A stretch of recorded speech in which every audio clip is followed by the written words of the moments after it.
ഫലസ്തീനിലെ കുഞ്ഞുമക്കൾ എഴുതി വെക്കുന്നു കത്തില്, ഞങ്ങൾ ഷഹീദാവാൻ തയ്യാറ. കുഞ്ഞുമോൾ എഴുതി വെക്കുന്നു, ഈ കളിപ്പാട്ടം അടുത്ത് ജീവിച്ചിരിക്കുന്നവർക്ക് കൊടുക്കുപ്പ, എനിക്ക് വേണ്ട, ഞാൻ സ്വർഗത്തിൽ അള്ളാഹെ കാണാൻ പോവാണ്, എനിക്ക് വേണ്ട. ഇത് കുഞ്ഞുമക്കൾക്ക് ജീവിച്ചിരിക്കുന്നവർക്കോട് അവരിപ്പോഴേ തയ്യാറായി. ആഖിറത്തിൽ എനിക്ക് വിശ്വാസമുണ്ട്, എനിക്ക് സ്വർഗം കിട്ടുമെന്ന് വിശ്വാസമുണ്ട്. എൻ്റെ ശരീരത്തിലേക്ക് വന്നു പതിക്കുന്ന ബോംബ്, അതിലൂടെ ഓരോ തുള്ളി ഈ ഫലസ്തീനിന്റെ മണ്ണിൽ വീണാൽ അതുകൊണ്ട് എനിക്ക് സ്വർഗത്തിൽ ഉന്നതമായ സ്ഥാനം കിട്ടുമെന്ന് വിശ്വസിക്കുന്ന ആ മഹത് വ്യക്തിത്വങ്ങൾ, അവർക്ക് ആഖിറത്തെ കുറിച്ച് ബോധമുള്ളത് കൊണ്ടാണ് ഈ ചീരിപ്പായുന്ന ബോംബിന്റെ മുന്നിൽ അടിപതറാതെ അവർ ചങ്കൂറ്റത്തോടു കൂടി നിൽക്കുന്നത്. അതിന്റെ കാരണം അതാണ്, ആഖിറത്തിൽ അള്ളാന്റെ അടുക്കൽ ഞങ്ങൾക്ക് ഭക്ഷണം കിട്ടും വിശ്വസിച്ചവരാണ്. അവരെ പരാജയപ്പെടുത്താൻ കഴിയില്ല, പരാജയപ്പെടുത്താൻ പറ്റൂല എന്ന് നബി തങ്ങൾ പറഞ്ഞ വാക്കാണ്. ഒരിക്കലുമില്ല.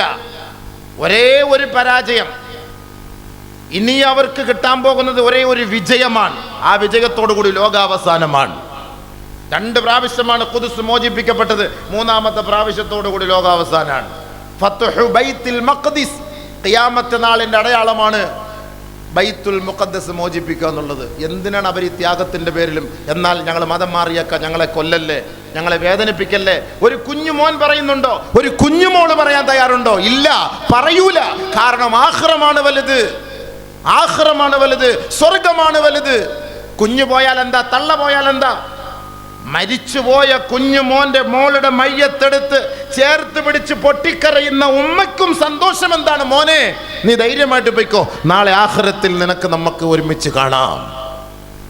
ഒരു കുഞ്ഞു പൈതൽ മരണപ്പെട്ടു പോയാൽ ആ കുട്ടിയുടെ പേരിൽ കരഞ്ഞുകൊണ്ട് വിഷമിച്ചു വന്ന ഒരു സഹോദരിയുടെ അരികിൽ അള്ളാന്റെ റസൂൽ പറഞ്ഞു, എന്താ നീ കരഞ്ഞത്? നബി, എനിക്ക് 3 പെൺമക്കൾ ഉണ്ടായിരുന്നു, എൻ്റെ 3 പെൺമക്കളും കുഞ്ഞിലേ മരണപ്പെട്ടു പോയി, 3 മരിച്ചുപോയി. ഇനി 4ാമത്തൊന്നാണ് എൻ്റെ ഒക്കത്തിരിക്കുന്നത്. അതുകൊണ്ട് എനിക്ക് വേണ്ടുന്ന ദുആ ചെയ്യണം നബിയെ. അള്ളാന്റെ റസൂൽ ചോദിച്ചു, 3 മക്കളെ, 3 കുഞ്ഞുമക്കളെ നീ കബറടക്കിയോ? അതേ നബിയെ, എൻ്റെ 3 കുഞ്ഞുമക്കൾ അല്ലാഹു തആല വിളിച്ചു. നബി സല്ലല്ലാഹു അലൈഹി വസല്ലമ തങ്ങൾ ആ സഹോദരി നോക്കിട്ട് പറഞ്ഞു, ഫഖദിഹ്തലർതി ബിഹിലാരിൻ ഷദീദിൻ മിനന്നാർ. നരകത്തിലേക്ക് പോകാതിരിക്കാൻ ഏറ്റവും വലിയ മതിൽക്കെട്ടാണ് നീ നിർമ്മിച്ചിരിക്കുന്നത്. ഒരു കാരണവശാലും നീ നരകത്തിലേക്ക് പോകില്ല. നിന്റെ 3 മക്കൾ അവിടെ റെഡിയായിട്ടിരിക്കുകയാണ്. അല്ലാഹുവിന്റെ റസൂൽ സല്ലല്ലാഹു അലൈഹി വസല്ലം തങ്ങൾ പറഞ്ഞു, ആ കുഞ്ഞു പൈതൽ ഇന്ന സഖത, ആ രക്തപിണ്ഡം ഉണ്ടല്ലോ, ആ മാംസപിണ്ഡം ഉണ്ടല്ലോ, ഇന്ന് ലോകത്ത് വെച്ച് നാണക്കേടിന്റെ ദിവസം, ലോകത്ത് ഏറ്റവും ന്യൂ ബോൺ ബേബി എന്ന് പറയുന്ന 7 ദിവസമായ കുഞ്ഞ് ഷഹീദാക്കപ്പെട്ടു. 7 ദിവസമായ കുഞ്ഞ്. ഈ രക്തം ലയജുറു ഉമ്മഹു ഇലൽ ജന്ന. നബി സല്ലല്ലാഹു അലൈഹി വസല്ലം തങ്ങൾ പറഞ്ഞു, ഈ കുട്ടി നഷ്ടപ്പെട്ടതിന്റെ ദുഃഖത്താൽ പ്രയാസത്താൽ പൊട്ടിക്കരയുന്ന ആ ഉപ്പമാരെ ഉണ്ടല്ലോ, അവരുടെ തുണിക്ക് പിടിച്ചിട്ട്, കൈക്ക് പിടിച്ചിട്ട് ഈ രക്തക്കുട്ടി, ഈ കുഞ്ഞുമോൾ സ്വർഗത്തിലേക്ക് കൊണ്ടുവരുമെന്ന് നബിയുനാ റസൂലുള്ളാഹി. ഒരു കുഞ്ഞു പോയാൽ എന്താ, നമുക്ക് നാളെ സ്വർഗമാണ് വലുത്. അള്ളാഹുവിന്റെ മാർഗത്തിൽ അവർ പിടഞ്ഞു വീഴുമ്പോൾ നമുക്ക് ലഭിക്കേണ്ടത് സ്വർഗാണ്, നമ്മൾ ആഗ്രഹിക്കുന്ന സ്വർഗാണ്. നമുക്ക് സ്വർഗം എന്ന ഒരു സംവിധാനം ഇല്ല എങ്കിൽ നമ്മൾ ഇവിടെ തൊപ്പി വെച്ച്, ദാടി വെച്ച്, നമസ്കരിച്ച്, പള്ളി മദ്രസ ഉണ്ടാക്കിയിട്ട് യാതൊരു കാര്യമില്ല. നമ്മുടെ ലക്ഷ്യം ആ കാലാകാലം അവസാനിക്കാത്ത ആ സ്വർഗത്തിലെത്തണം എന്നുള്ളതാണ് എൻ്റെ നിങ്ങളുടെ ആഗ്രഹം, അല്ലേ? ഇതൊക്കെ നമ്മൾ വിചാരിക്കും, ഫലസ്തീനിലേക്ക് ഇത്രയും മിസൈലുകൾ തൊടുത്തുവിടുമ്പം ഓരോ മിമ്പർ മെഹ്റാബും കിടന്ന് ഗർജിച്ച് ദുആ ചെയ്തിട്ട് ഇതുവരേക്കും നമുക്കൊരു സന്തോഷ വാർത്ത കിട്ടുന്നില്ലല്ലോ എന്ന് സാധാരണക്കാർ വിചാരിക്കും. അള്ളാഹു 100 റഹ്മത്ത് ലോകത്ത് സൃഷ്ടിച്ചിട്ട് ഈ ഒരു റഹ്മത്ത് മാത്രമേ നമുക്ക് തന്നിട്ടുള്ളൂ. 99 അള്ള പിടിച്ചു വെച്ചേക്കുക. ഈ ഒരു റഹ്മത്ത് കൊണ്ടാണ് നമ്മൾ ഈ കരുണ കാണിക്കുന്നത്. അപ്പൊ അള്ളാഹ് എത്ര റഹ്മാനാണ്! ഈ ഒരു റഹ്മത്ത് കൊണ്ടാണ് പഠിച്ചവന് ഫലസ്തീൻ്റെ മക്കള് അല്ലാഹു ബൈത്തുൽ മുഖദ്ദസ് പഠിച്ചവനെ അങ്ങനത്തെ ഒരു അവസ്ഥ ഇത്രയും ദുആ ചെയ്ത് നീ കേൾക്കുന്നില്ലല്ലോ. ഒരു റഹ്മത്ത് കൊണ്ടാണ് നമ്മൾ ഈ കാര്യം പറയുന്നത്. 99 റഹ്മത്ത് അള്ളാന്റെ കയ്യിലുണ്ട്. അപ്പൊ ആർക്കാ കാരുണ്യം കൂടുതൽ? അള്ളാഹ് ക്രൂരനാണോ? നമ്മൾ ഓർക്കും ഈ ജൂതന്മാർക്കൊന്നും കിട്ടുന്നല്ലേ. ഒറ്റ ദിവസം കൊണ്ട് 40 പ്രവാചകന്മാരെ കൊന്നവന്മാരാ ജൂതന്മാര്. ഒറ്റ ദിവസം കൊണ്ട് ആ പ്രവാചകന്മാരെ അംബിയാക്കളെ അലൈഹിമുസ്സലവാത്തു വതസ്ലിമാത്ത് 71ഓളം പ്രവാചകന്മാരെ കൊന്നവന്മാരാ ജൂതന്മാർ. പിന്നെ പറയണോ? നമ്മളാര് ആപ്പ ഉപ്പകള്. പ്രവാചകന്മാരെ കൊന്നവന്മാരാണ് ജൂതന്മാർ. വൈദ് ഖാല മൂസാ ലിഖൗമിഹി യാ ഖൗമി ലിമ തുഉദൂനനി വഖദ് തഅലമൂന അന്നി റസൂലുള്ളാഹി ഇലൈക്കും. എന്തിനാടോ നിങ്ങളെ എന്നെ വേദനിപ്പിക്കും? ഞാനൊരു പ്രവാചകനല്ലേ. കേണപേക്ഷിച്ചു, കരഞ്ഞു. 30 വർഷം മൂസാ നബിയെ ബൈത്തുൽ മുഖദ്ദസിൽ കയറ്റാൻ സമ്മതിച്ചില്ല. 30 വർഷത്തോളം ബൈത്തുൽ മുഖദ്ദസിൽ കയറ്റാൻ സമ്മതിച്ചില്ല. പിന്നെയാണോ ഇപ്പോഴത്തെ ആളുകള്? നമ്മളൊക്കെ വിചാരിക്കും ഇത് ഫലസ്തീൻ, ഇതിങ്ങനെയാണ് അങ്ങനെയാണ്. ചരിത്രം പരിശോധിക്ക്. ബഹുമാനപ്പെട്ട നബിയുനാ റസൂലുള്ളാഹി തങ്ങൾ ഇസ്മായിൽ പരമ്പരയിൽ വന്നൊരു പ്രവാചകനാണ്. എന്നാൽ ഇസ്ഹാഖ് പരമ്പരയിൽ ലക്ഷക്കണക്കിന് പ്രവാചകന്മാരുണ്ടെങ്കിൽ ഏറ്റവും കൂടുതൽ പ്രവാചകന്മാർ വന്ന സ്ഥലമാണ് ബഹുമാനപ്പെട്ട ഇസ്രായേലിന്റെ അവിടത്തേക്ക്. മൂസാ നബി അലൈഹി സ്വലാത്തു വസ്സലാമിന്റെ ഇസ്രായേൽ സന്തതികളിലേക്ക് ലക്ഷക്കണക്കിന് പ്രവാചകന്മാർ വന്നു, ആയിരക്കണക്കിന് പ്രവാചകന്മാർ വന്നു. അവരുടെ നടപടിയെ നോക്കിയിട്ട് മൂസനെ പറഞ്ഞത് ഖൗമുൻ ജാഹിലൂൻ, ജാഹിലിയങ്ങളാണല്ലോ ഇവർ. ആദരവായ റസൂലുള്ളാഹി തങ്ങൾ സ്വന്തം അനുയായികളെ കുറിച്ച് പറഞ്ഞത് അസ്ഹാബി കന്നുജൂം എന്നാ പറഞ്ഞത്. നക്ഷത്ര തുല്യരാണ് എൻ്റെ സഹാബാക്കൾ, എൻ്റെ അനുചരന്മാർ. മൂസാ നബിയുടെ അനുചരന്മാരെ കുറിച്ച് മൂസാ നബി പറഞ്ഞത് വിവരമില്ലാത്തവന്മാർ. ആ ജൂതന്മാർക്ക് പിന്നെ ഇതിനപ്പുറത്ത് വേറെ ഒരു സർട്ടിഫിക്കറ്റിന്റെ ആവശ്യമുണ്ടോ? ഇതിനപ്പുറത്ത് വേറെ എന്ത് സർട്ടിഫിക്കറ്റാ വേണ്ടത്? അവർ യതീഹൂന ഫിൽ അർള് ഇദ്ഹബ് അൻത വറബ്ബുക ഫഖാതില ഇന്ന ഹാഹുനാ ഖാഇദൂൻ. ഫലസ്തീനെ മോചിപ്പിക്കാൻ, ബൈത്തുൽ മുഖദ്ദസിനെ മോചിപ്പിക്കാൻ വാ, നിങ്ങൾ ഞങ്ങളോടൊപ്പം വാ എന്ന് പറഞ്ഞപ്പോൾ ജൂതന്മാര് അന്ന് മൂസാ നബിയുടെ അനുയായികൾ പറഞ്ഞു, നീയും നിന്റെ റബ്ബും കൂടെ പോയി യുദ്ധം ചെയ്യ്, ഞങ്ങൾ ഇവിടെ ഇരുന്ന് ഉണ്ടം പൊരിയും ചായം കഴിച്ചുകൊണ്ടിരിക്കുക, നീ പോയിട്ട് വാ. അങ്ങനെ വർണ്ണന്മാരാ ജൂതന്മാര്. നടക്കുവോ? മാരെ കൊണ്ട് രക്ഷപ്പെടുത്താൻ പറ്റുമോ? നമ്മൾ ആലോചിച്ച് നോക്കി. ബഹുമാനപ്പെട്ട ഉമർ അൽ ഫാറൂഖ് റളിയല്ലാഹു കാലഘട്ടത്തിൽ ബൈത്തുൽ മുഖദ്ദസ് ജയിച്ചടക്കി. സലാഹുദ്ദീൻ അയ്യൂബിയുടെ കാലഘട്ടത്തിൽ ജയിച്ചടക്കി. ഇനി നബിയുനാ റസൂലുള്ളാഹി സ്വല്ലല്ലാഹു അലൈഹി വസല്ലം തങ്ങൾ പറഞ്ഞു, ലാ തഖൂമുസ്സാഅ ഹത്താ യുഖാതലൽ മുസ്ലിമൂന അൽ യഹൂദിയ. ഒരു കാലഘട്ടം വരും സഹാബത്തെ, അന്ന് മുസ്ലിമീങ്ങൾ യഹൂദികളെ കൊല്ലുന്ന ഒരു കാലഘട്ടമായിരിക്കും. യഹൂദി ഈ മുസ്ലിം ഉമ്മത്തിനെ പേടിച്ചിട്ട് ഒളിച്ചിരിക്കും. കല്ലിന്റെയും കരിങ്കല്ലുകളുടെയും വടവൃക്ഷങ്ങളുടെയും പിന്നാലെ പോയി ഒളിച്ചിരുന്നിരിക്കുമ്പോ, ഇവർ പരതി നടക്കുമ്പോ ആ കരിങ്കൽ ശബ്ദത്തോടെ വിളിച്ചു പറയും, ആ വടവൃക്ഷം വിളിച്ചു പറയും, യാ അബ്ദല്ലാഹ്, യാ മുസ്ലിം, തആൽ തആൽ വറാഇ യഹൂദി ഉഖ്തുൽ. എന്റെ പിന്നാലെ യഹൂദി ഒളിച്ചിരിപ്പുണ്ട്, ഇങ്ങോട്ട് വാ, കൊന്നുകളവനെ. നബി സല്ലല്ലാഹു അലൈഹി വസല്ലം തങ്ങൾ പറഞ്ഞു, സഹാബാക്കൾ അല്ലാഹുവിന്റെ റസൂലിനോട് ചോദിച്ചു, എവിടുന്ന് വരും നബിയെ ഇവരൊക്കെ, ഇങ്ങനെയുള്ള സമുദായം എവിടുന്ന് വരും? ആദരവ റസൂൽ തങ്ങൾ പറഞ്ഞു, ബിബൈത്തിൽ മഖ്ദിസ് ഔ അക്നാഫി ബൈത്തിൽ മഖ്ദിസ്. അത് ബൈത്തുൽ മുഖദ്ദസിന്റെ മക്കളായിരിക്കും, ബൈത്തുൽ മുഖദ്ദസിന്റെ പരിസരത്ത് താമസിക്കുന്ന മക്കളായിരിക്കും. ബൈത്തുൽ മുഖദ്ദസിന്റെ പരിസരമാണ് ഗസ. ഒരുപക്ഷെ ഈ ഹമാസ് എന്ന് പറയുന്ന പോരാളികളെ കൊണ്ടായിരിക്കാം ഇനി ഒരു ബൈത്തുൽ മുഖദ്ദസ് ഖുദ്സിന്റെ മോചനം സംഭവിക്കാൻ പോകുന്നത്. ഒരുപക്ഷെ അത് 2027 എല്ലാത്തിനും ഒരു പരിഹാരം കാണും. കാരണം 40 വർഷത്തിന്റെ പരിവർത്തനത്തിന്റെ ചരിത്രം പരിശോധിച്ച് നോക്കുമ്പോൾ അങ്ങനെയാണ് കാണുന്നത്. എല്ലാത്തിനും അങ്ങനെ ഒരു പരിവർത്തനം ഉണ്ടാകും. എപ്പോഴും ഈ കണ്ണീര് ഒരിക്കലും അത് അള്ളാഹ് ഇഷ്ടപ്പെടില്ല. അള്ളാഹ് എപ്പോഴായാലും ഒന്ന് തുറന്നു കൊടുക്കും. ഫലമ്മാ നസൂ മാ ദുക്കിറു ബിഹി ഫതഹ്നാ അലൈഹിം അബ്വാബ കുല്ലി ഷൈ ഹത്താ ഇദാ ഫരിഹു ബിമാ ഉതു അഖദ്നാഹും ബഗ്തതൻ ഫഇദാ ഹും മുബ്ലിസൂൻ. നല്ല സുഖിച്ച് സുഖലോലുപന്മാരായിരിക്കുമ്പോൾ ഒരൊറ്റ പിടി അല്ലാഹു സുബ്ഹാനഹു വ തആല അവനെ പിടിക്കും. ഇന്ന ബത്ഷ റബ്ബിക ലശദീദ്. അതൊരു വല്ലാത്ത പിടിയായിരിക്കും. അതിനെ കൊണ്ട് പിന്നെ ഒന്നും ചെയ്യാൻ പറ്റൂല. അതൊരു വല്ലാത്ത പിടിയായിരിക്കും. അതിൽ നിന്ന് ഒളിച്ചോടാൻ പറ്റൂല, രക്ഷപ്പെടാൻ പറ്റൂല. അതുകൊണ്ട് ബഹുമാനമുള്ള സഹോദരങ്ങളെ, ഭൗതികമായ ലോകത്ത് പ്രവാചകന്മാരെ അല്ലാഹു സുബ്ഹാനഹു വ തആല വിറപ്പിച്ചില്ലേ? നമ്മളെ മാത്രമാണോ? നമ്മൾക്ക് ഇപ്പോൾ എത്രയോ ദൂരത്ത് കിടക്കുന്ന ബൈത്തുൽ ഖദ്ദസിനെ ഓർത്ത് നമ്മൾ കരയുക. നമ്മുടെ ഈമാൻ നമ്മളെ കൊണ്ട് ചെയ്യാൻ പറ്റുന്നതാണ്, നമ്മുടെ ഈമാന്റെ ഭാഗം അതാണ്. പക്ഷെ നബിതങ്ങൾ നമുക്ക് സമാധാനം പറഞ്ഞു തന്നിട്ടുണ്ട്, നബിതങ്ങൾ നമുക്ക് സന്തോഷം പറഞ്ഞു തന്നിട്ടുണ്ട്. അതുകൊണ്ടൊരു കുഞ്ഞ് മരിച്ചുപോയാൽ ആ കുഞ്ഞിനെ നാളെ സ്വർഗത്തിൽ കിട്ടും. ഉപ്പ അവർക്ക് സ്വർഗത്തിൽ ബൈത്തുൽ ഹംദ് എന്ന വീടുണ്ട്. ഉപ്പ പിന്നെ എന്തിനു നമ്മൾ പേടിക്കണം?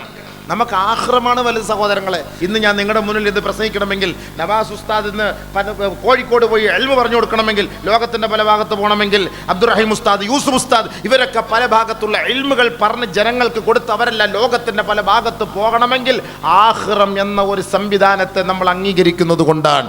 ഭൗതികമായ ലോകത്തോടുകൂടി എല്ലാം അസ്തമിച്ചു പോകുമെങ്കിൽ നമ്മൾ ഈ തലയെക്കെട്ടും കെട്ടി ദാടിയും കെട്ടി ഈ ജുബ്ബായും വെച്ചിട്ട് നമ്മളിങ്ങനെ നടക്കേണ്ട ഒരു കാര്യവുമില്ല. ഉണ്ടോ? നിസ്കരിക്കേണ്ട കാര്യമുണ്ടോ? പള്ളിയുടെ ആവശ്യമുണ്ടോ? ബാങ്ക് വിളിക്കേണ്ട ആവശ്യമുണ്ടോ? ഒല്ലിയ കൊടുക്കേണ്ട ആവശ്യമുണ്ടോ? നോമ്പ് പിടിക്കേണ്ട ആവശ്യമുണ്ടോ? നോമ്പ് തുറപ്പിക്കേണ്ട ആവശ്യമുണ്ടോ? ഹജ്ജിന് പോകേണ്ട ആവശ്യമുണ്ടോ? ഇതൊക്കെ എന്തിനാണ് ചെയ്യുന്നത്? ഇതൊക്കെ ആഖിറത്തെ ഓർത്തിട്ടാണ്, ഖബറിനെ ഓർത്തിട്ടാണ്. അതുകൊണ്ട് ഖബറിൽ നമുക്കൊരു കൂട്ടുകാരെ കണ്ടെത്തണം. ലാസ്റ്റ് ലക്ഷ്യം അതാണ്. ഖബറിൽ പോകുമ്പോൾ നിന്റെ കൂടെ ഒരാളെ നീ കൂട്ടിന് കൊണ്ടുപോയാൽ എല്ലാവരും പോകട്ടെ, നിന്റെ അടുക്കൽ വന്ന് നിന്നിട്ട് ഒരു യുവ കോമളൻ, ഒരു ചെറുപ്പക്കാരൻ നല്ല വസ്ത്രം ധരിച്ച് ഹസനു സിയാബി ഹസനുൽ വജ്ഹി തയ്യിബുർ റീഹ്, നല്ല സുഗന്ധദ്രവ്യങ്ങളൊക്കെ പൂശി നല്ല സുസ്മേരവദനായി ശുഭവസ്ത്രധാരിയായി നല്ല ഒരു ചെറുപ്പക്കാരൻ ആ മരിച്ചു കിടക്കുന്ന മയ്യത്തിന്റെ അരികെ വന്നിരുന്നിട്ട് അവനോട് ചോദിക്കും, യാ അബ്ദല്ലാ ഹൽ തഅരിഫുനി, നിനക്കെന്നെ അറിയോ? നിനക്കെന്നെ അറിയോ? ആ നമ്മുടെ മോനല്ലാതെ നോക്കുമ്പോ എൻ്റെ മോൻ സവീർ അല്ലല്ലോ, എൻ്റെ മോള് ശൈലജ അല്ലല്ലോ. ആ ഖബറിനകത്ത് ചോദിക്കാണ്, ഹൽ തഅരിഫുനി, ഒരു ചെറുപ്പക്കാരൻ. ഹദീസല്ലേ? ഹദീസല്ലേ?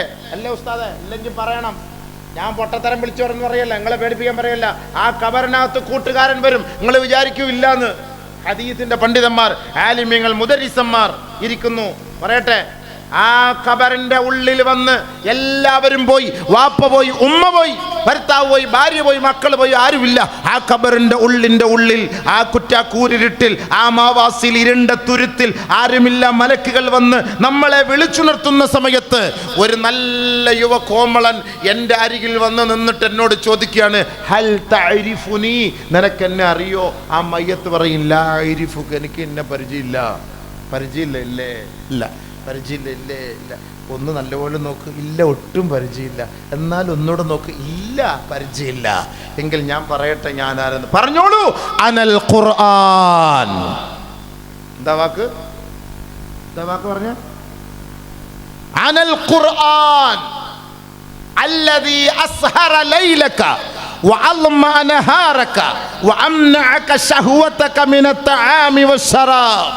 പകലിന്റെ സമയത്ത് നീ നോമ്പെടുത്തത്, രാത്രിയുടെ സമയത്ത് ഉറക്കമിളച്ച് കണ്ണ് തുറന്നു വെച്ച് എല്ലാവരും വാട്സപ്പും ഫേസ്ബുക്കും ഇൻസ്റ്റാഗ്രാമുമായി കളിക്കുമ്പോൾ ഈ ഖുർആൻ ഓതി ഓതി ഓതി ആ കണ്ണ് തുറന്നു വെച്ച് കണ്ണിൻ്റെ ഈറൻ, കണ്ണിൻ്റെ കൃഷ്ണമണി നനഞ്ഞ് ആ ഖുർആനിൻ്റെ താളുകളിലേക്ക് വീണ് ആഖിറത്തെ ഓർത്ത് പാതിരാ സമയത്ത് എഴുന്നേറ്റ് ഖുർആൻ ഓതിക്കൊണ്ട് അല്ലാഹുവിലേക്ക് അടുത്ത ഒരു ദാസനല്ലേ നീ? ആ ഖുർആനാണ് ഞാൻ. നീ വിഷമിക്കണ്ട. ഫമാ അലൈക ബഅദ മസ്അലത്തി മുൻകരിൻ വനകീർ മിൻ ഹമ്മിൻ വലാ ഹുസ്നിൻ. മുൻകർ നക്കീർ വന്ന് ചോദിക്കുന്നു കണ്ടിട്ട് നിങ്ങൾ പേടിക്കൊന്നും വേണ്ട. നിങ്ങൾക്കൊക്കെ ഞങ്ങളുണ്ട് ഇവിടെ. ഞങ്ങളുണ്ട് ഇവിടെ. ഇവിടെ പോലീസുകാരൻ പിടിച്ചകത്താക്കിയ ഉടനെ രാഷ്ട്രീയക്കാരൻ പറയും ഞാൻ ഉണ്ടെന്ന് പറയും. ഇതിലേക്കൂടെ വന്ന് അതിലേക്കൂടെ ഇറങ്ങിപ്പോവും. 15 ദിവസം റിമാൻഡ് ചെയ്ത് പറഞ്ഞാൽ ആര് വരാനാ? 9 വർഷത്തേക്ക് അവനെ അങ്ങ് അകത്ത് കൊണ്ടുപോയി. ആര് വരാനാ? ഞാൻ ഉണ്ട് കേട്ടോ, ഞാൻ ഉണ്ട്, ജീവിച്ചിരിപ്പുണ്ട്, ഞാൻ ഉണ്ട്. അൽഹംദുലില്ലാഹ്, നീ അവിടെ കിടന്നോ, ഞാൻ ജീവിച്ചിരിപ്പുണ്ട്, ഞാൻ ഉണ്ട്. ഇത് സത്യമായ വാക്കാണ്. ഈ ഖബറിന്റെ ഉള്ളിലേക്ക് ഈ മനുഷ്യന്റെ മയ്യത്ത് കിടക്കുമ്പോ ഇവന്റെ അരികിൽ വന്ന് നിന്നിട്ട് ചോദിക്കുന്ന ചോദ്യം, അനൽ ഖുർആൻ, ഞാൻ ഖുർആനാണ് കേട്ടോ, ഞാൻ ഖുർആനാണ് കേട്ടോ. നീ രാത്രി എന്നെ നീ കൈവിടാതെ ഓതിയവനല്ലേ? പകൽ സമയത്ത് എൻ്റെ ഓരോ വാക്കനുസരിച്ച് ജീവിച്ചവനല്ലേ? നീ ഹറാമുകളെ സൂക്ഷിച്ചവനല്ലേ? ഹലാലുകളുടെ വഴികളിലൂടെ സഞ്ചരിച്ചവനല്ലേ? നീ ഓതി നിന്റെ മക്കളെ പഠിപ്പിച്ചില്ലേ? നിന്റെ ഭാര്യയെ പഠിപ്പിച്ചില്ലേ? എല്ലാ ദിവസവും യാസീൻ ഓതിയതല്ലേ? ബഖറ ഓതിയതല്ലേ? വാഖിയ ഓതിയതല്ലേ? റഹ്മാൻ ഓതിയതല്ലേ? ദുഖാൻ ഓതിയതല്ലേ? ആ ഖുർആനാണ് ഞാൻ. ഫമാ അലൈക ബഅദ മസ്അലത്തി മുൻകരിൻ വനകീരിൻ മിൻ ഹമ്മിൻ വലാ ഹുസ്ൻ. നിങ്ങൾ പേടിക്കണ്ട കേട്ടോ, നിങ്ങൾ പേടിക്കണ്ട. മുൻകർ നക്കീറൊന്നും നിങ്ങളെ ഒന്നും ചെയ്യൂല. മാ അന ബിമുഫാരിഖിഹി, അവരെ വിട്ട് ഞങ്ങൾ മാറൂല, നിന്നെ വിട്ട് ഞങ്ങൾ മാറൂല, നീ പേടിക്കാൻ വേണ്ട. അവർ ചോദിച്ചിട്ട് പോയിക്കോട്ടെ, നിങ്ങളുടെ കാര്യം ഞങ്ങൾ ഏറ്റെടുത്തു കൊള്ളാം. പിന്നെ വിഷമിക്കണം? പേടിക്കണം? അങ്ങനെ ഒരു കൂട്ടുകാരനെ വേണ്ടേ? വേണോ? വേണോ? വേണ്ടായിരിക്കും. വല്ലാഹി ഖുർആന്റെ ആയത്തുകളാണ്, ഹദീസുകളാണ്. ഖുർആൻ ആയത്ത് ഓതി ഞാൻ വേണമെങ്കിൽ അത് വ്യാഖ്യാനിച്ചു തരാം. നിങ്ങൾ 4 മണി മുതൽ ഇരിക്കുന്ന നിങ്ങളെ വിഷമിപ്പിക്കാൻ ഞാൻ ആഗ്രഹിക്കുന്നില്ല. ഞാൻ നിർത്താൻ പോവാണ്. കൂടുതലൊന്നും പ്രസംഗിച്ചിട്ടൊന്നും വലിയ കാര്യമില്ല. 20-30 വർഷമായിട്ട് പ്രസംഗിക്കാം. എന്താ ഫായിദ ഉള്ളത്? 30 വർഷമായിട്ട് പ്രസംഗിക്കുകയാണ്. പ്രസംഗത്തിനല്ല കുറവുണ്ടോ? പ്രസംഗത്തിനല്ല കുറവുണ്ടോ? അതിനനുസരിച്ച് അറാമിയത്ത് കൂടിക്കൊണ്ടേ ഇരിക്കുകയാണ്. ഞാൻ നന്നായിട്ട് വേണ്ട നാട്ടുകാർ നന്നാവാൻ. അതാണ് ഏറ്റവും വലിയ തെളിവ്. ഏറ്റവും വലിയ തെളിവ് അതാണ്. വയലും മുത്തയലാണെങ്കിലല്ലേ കാര്യങ്ങൾ നടക്കുള്ളൂ. നമ്മുടെ ഭാഗം ശരിയാവുന്നില്ല. നിങ്ങൾ ദ്വാരയ്ക്ക് മക്കളെ ഒരാളെ കൊണ്ടെങ്കിലും നമ്മൾ ഇങ്ങനെ പ്രേരിപ്പിച്ച് നന്നാവുകയാണെങ്കിൽ ചിലപ്പോൾ അവരുടെ ദുആബർക്കത്തുകൊണ്ട് നമുക്ക് രക്ഷപ്പെടാൻ കഴിയും. ഒരു ചരിത്രം വായിക്കുമ്പോൾ ഞാൻ കണ്ടു, ഒരു മഹാനവറുകൾ, അദ്ദേഹം വലിയൊരു പ്രാസംഗികനാണ്, അത് മരിച്ചുപോയി. അപ്പോൾ അല്ലാഹു തആല ഖബറിൽ അദ്ദേഹത്തെ വിളിക്കുന്നു, യാ ശൈഖസ്സൂ. അല്ലാഹ് വിളിക്കുന്ന വിളി അതാ, യാ ശൈഖസ്സൂ. വലിയ പ്രാസംഗികനായിരുന്നു, വലിയ പ്രാസംഗൻ. പ്രസംഗിച്ച് കൊടുമ്പിരി കൊള്ളിക്കുന്ന ഒരു പ്രാസംഗൻ മരിച്ചുപോയി. അള്ളാഹെ വിളിക്കുകയാണ്, യാ ശൈഖസ്സൂ, വൃത്തിഹീനനായ പണ്ഡിതനെ. അള്ളാഹ് വിളിക്കുന്ന വിളിയാണ്, യാ അല്ലാഹ് പിന്നെ നീ ഇങ്ങനെ. എന്നിട്ട് അള്ളാഹ് പറഞ്ഞാണ്, ഖദ് ഗഫർതു ലക്, നിനക്ക് ഞാൻ പുറത്തു തന്നു. യാ ശൈഖസ്സൂ ഖദ് ഗഫർതു ലക്, മോശം പണ്ഡിതനെ നിനക്ക് ഞാൻ പുറത്തു തന്നു. എൻ്റെ അള്ളാഹ്, എന്തിനാ പഠിച്ചവനെ എന്നെ ഇങ്ങനെ ഒരു വാക്ക് നീ കൊണ്ട് എന്നെ അഭിസംബോധന ചെയ്ത് എനിക്ക് വലിയ വിഷമമായിപ്പോയി. നിന്റെ പ്രഭാഷണം ഭയങ്കര പ്രസംഗമായിരുന്നു, അതൊന്നും നിന്റെ ജീവിതത്തിലില്ല. പക്ഷെ നിന്റെ പ്രസംഗം കേട്ട് കേട്ട് ആ സദസ്സിരുന്ന ഒരാൾ കരഞ്ഞു. അദ്ദേഹത്തിൻ്റെ കണ്ണുനീര് കണ്ട് ബാക്കിയുള്ളവർ കരഞ്ഞു. ആ ഒരൊറ്റ കാരണത്താൽ അവർക്ക് പുറത്തു കൊടുത്തു. ആ കൂട്ടത്തിൽ നിനക്ക് ഞാൻ പുറത്തു തന്നു. എൻ്റെ ഓശാരാണ്, എൻ്റെ ഓശാരാണ്. അതുകൊണ്ട് നിനക്ക് ഞാൻ പുറത്തു തന്നിരിക്കും, പൊയ്ക്കോ. ആരെങ്കിലും ഒരാൾ ഇന്ന് കരഞ്ഞാൽ, ആരെങ്കിലും നമ്മൾ ഈ പ്രസംഗം കൊണ്ട് ആരെങ്കിലും എവിടെയെങ്കിലും ഒക്കെ ഒരാൾ കരഞ്ഞ് അത് ബാക്കിയുള്ളവരോടെ കരഞ്ഞ് ഏറ്റുപിടിച്ചാൽ നമുക്കതിൽ നിന്നൊക്കെ രക്ഷപ്പെടാൻ പറ്റുമെന്നുള്ളൊരു പ്രതീക്ഷയോടുകൂടിയാണ് ഈ പ്രസംഗം. അല്ലാണ്ട് നമ്മുടെ കയ്യിലൊന്നുമില്ല, നമ്മുടെ കയ്യിലൊന്നുമില്ല. പിന്നെ ഈ വന്നിരിക്കുന്ന ഈ മക്കള്, ഈ മാതാപിതാക്കൾ, നമുക്ക് അല്ലാഹു തആല നാളെ ഖബറിൽ ഈ വന്ന ചെറുപ്പക്കാരനുണ്ടല്ലോ, ഒരു കിരീടമായിട്ട് വരും. വലിയൊരു ബൊക്ക, ഇന്നിവിടെ ഉണങ്ങിയ ഒരുമാതിരി ഒരു ബൊക്ക കൊണ്ടുവരും, കൂതറ ബൊക്ക. ഇന്നിവിടെ വലിയ ആശംസ എന്നും പറഞ്ഞിട്ട് ഉണങ്ങിപ്പോകുന്ന സാധനം ഇതല്ല, ഭയങ്കര ഒരു കിരീടം, ഭയങ്കരമായ കിരീടം. ദുനിയാവിൽ മതിക്കാൻ പറ്റാത്ത ഒരു കിരീടം ഇത് കൊണ്ടുവരും ഖബറിൽ നിങ്ങൾക്ക്. അപ്പൊ അത് ചോദിക്കും, എനിക്കോ? അതെ നിങ്ങൾക്ക്. ഇതോ? അതെ നിങ്ങൾക്ക്. ഇല്ല, മാറിപ്പോയതാന്ന്. ഇല്ല, മാറിയൊന്നും പോയിട്ടില്ല. എനിക്ക് തന്നെ ഉറപ്പ്, നിങ്ങൾക്ക് തന്നെ. ഇത്രയും വലിയ ഒരു പദവിക്ക് ഞാൻ യോഗ്യനല്ലല്ലോ, എന്ത് പറ്റി? അല്ല, ഒന്നുകൂടെ നിങ്ങളൊന്ന് ആലോചിച്ചു, എനിക്ക് തന്നെയാണോ? അതെ, നിങ്ങൾക്ക് തന്നെ. ഞങ്ങൾക്ക് റേഞ്ച് മാറാറൊന്നുമില്ല, ഞങ്ങൾക്ക് ഗൂഗിൾ പേ ഒന്നുമില്ല, ഗൂഗിൾ അടിക്കേണ്ട വഴിയുമില്ല, നിങ്ങൾക്ക് തന്നെയാണ് കൊണ്ടുവന്നത്. അല്ല, അതെന്താ പിന്നെ? അപ്പൊ ഇദ്ദേഹത്തോട് സംശയം കൊണ്ട് ചോദിക്കും, എന്തിനാ എനിക്കിത് കൊണ്ടു തന്നത്?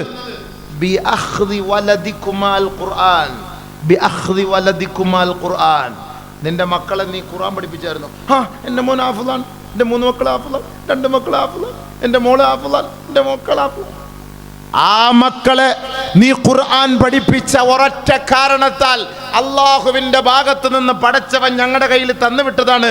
നിന്റെ ഭർത്താവ് അവരുടെ ഉപ്പാക്കും ഉമ്മാക്കും ഇത് അണിയിക്കണമെന്ന് പറഞ്ഞ് ഞങ്ങളുടെ കൈകളിൽ ഏൽപ്പിച്ചതാണ്. അതുകൊണ്ട് സന്തോഷത്തോടു കൂടി ഇത് നിങ്ങൾ ധരിക്കട്ടെ. ഭൗതികം പഠിക്കാൻ പോയ മക്കൾ ഒരു 50 രൂപയുടെ തൊപ്പി, നിസ്കരിക്കാൻ മോനെ പള്ളി നിസ്കരിക്കാൻ പാടില്ല, 50 രൂപയുടെ തൊപ്പി മേടിച്ചോണ്ടാണ്. ലേസ് വെച്ച് തലേ വെച്ചോണ്ട് പോയാൽ മതി, തൊപ്പിയൊന്നും ഇപ്പം വെക്കാൻ പാടില്ല, അറിഞ്ഞൂടെ? പള്ളിയിലെ ഇഷ്ടംപോലെ തൊപ്പി ഇരിപ്പുണ്ട്, വാപ്പ അതുപോലെ എടുത്ത് വെച്ചാൽ നിസ്കരിച്ച് തിരിച്ചവിടെ വെച്ചിട്ട് ചേർത്താൽ മതി. 50 രൂപയുടെ തൊപ്പി മേടിച്ചു തരാൻ മക്കളില്ല, 50 രൂപയുടെ തൊപ്പി മേടിച്ചു തരാൻ മക്കളില്ല. പള്ളിയിൽ വെച്ചിട്ടുണ്ട്, അതുകൊണ്ടല്ല കൊട്ടയ്ക്കകത്ത് അടകുടം ചെമ്മൻ ചെരുപ്പൂത്തി ഇട്ട മൊത്തം സാധനം അതിനകത്തുണ്ട്. ഇതെല്ലാം എടുത്ത് തലേ വെച്ചോണ്ട് നമ്മൾ നിസ്കരിച്ചോണം. സ്വന്തമായിട്ട് തൊപ്പി മേടിക്കാനില്ല, ഇല്ല, അതിനുള്ള സംവിധാനമൊന്നുമില്ല. അല്ലാഹു തആല നിങ്ങളുടെ മക്കളെ ഹാഫിളാക്കി ആലിമാക്കിയാൽ താജെന്ന കിരീടം. എന്നിട്ട് അവർ പറയും, തീർന്നില്ല കേട്ടോ, തീർന്നില്ല, സൂറെന്ന കാഹളത്തിൽ ഇനിയൊരു ഊത്തും കൂടെ ഉണ്ട്, അതും കൂടെ ഊതിക്കഴിഞ്ഞ് ഇവിടുന്ന് ഉയർത്തെഴുന്നേൽപ്പിക്കപ്പെടും. അങ്ങനെ ഉയർത്തെഴുന്നേൽപ്പിക്കപ്പെടുമ്പോൾ നിങ്ങളുടെ മകനെ കൂടെ കൊണ്ടുവരും, ഹാഫിളായ മോനെ കൊണ്ടുവന്നിട്ട് ഈ വാപ്പയെയും ഉമ്മയെയും അവൻ്റെ 2 സൈഡിലുമായിട്ട് നിർത്തും. അവൻ്റെ കൈ 2 പേരെയും പിടിക്കും. എന്നിട്ട് അല്ലാഹ് പറയും,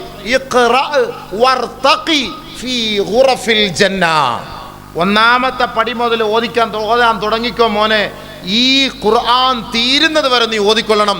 സ്വർഗത്തിൻ്റെ ഉന്നതമായ പദവിയിലെത്തുമ്പോൾ അല്ലദീ യുവസ്വിസു ഫീ സുദൂരിന്നാസ് മിനൽ ജിന്നത്തി വന്നാസ് എന്ന് പറയുമ്പോൾ ആ ഫ്ലാറ്റാണ് നിങ്ങൾക്കുള്ളത്. ലിഫ്റ്റിൽ കയറിക്കോ, ഈ ഓതി ഓതി ഓതി വാപ്പാടെ ഉമ്മാടെ കയ്യിൽ പിടിച്ച് ഓതി ഓതി ഓതി അങ്ങ് അറ്റത്തെത്തി. ലാസ്റ്റ് ആയത്ത് ഓതുമ്പോൾ ഉണ്ടാകുന്ന ഏറ്റവും മനോഹരമായ സ്വർഗം, ആ സ്വർഗത്തിൽ ജന്നാത്തു അദിനിൻ വമൻ സലഹ മിൻ ആബാഇഹിം വഅസ്വാജിഹിം വദുർരിയാതിഹിം വൽമലായികത്തു യദ്ഖുലൂന അലൈഹിം മിൻ കുല്ലി ബാബ് സലാമുൻ അലൈക്കും ബിമാ സബർതും ഫനിഅമ ഉഖ്ബദ്ദാർ. അവിടെ പോയി താമസിച്ചോളാൻ പറയും, അവിടെ പോയി താമസിച്ചോളാൻ പറയും.